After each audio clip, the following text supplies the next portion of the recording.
If you need to request a refund from Deezer, follow these simple steps to ensure a smooth process. This guide will help you navigate through the necessary actions.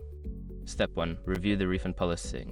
Before initiating a refund request, check Deezer's refund policy on their official website. This will help you understand the conditions under which refunds are granted. Step 2. Log into your account.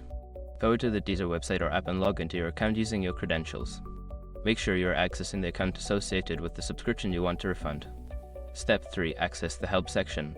Once logged in, navigate to the Help or Support section.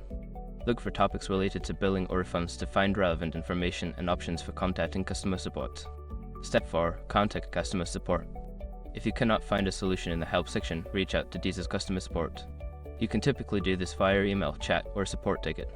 Provide all necessary details about your account and the reason for the refund request. Step 5. Follow up. After submitting your request, keep an eye on your email for any responses from Deezer. If you do not receive a reply within a few days, consider following up to check the status of your refund. By following these steps, you should be able to successfully request a refund from Deezer. Good luck!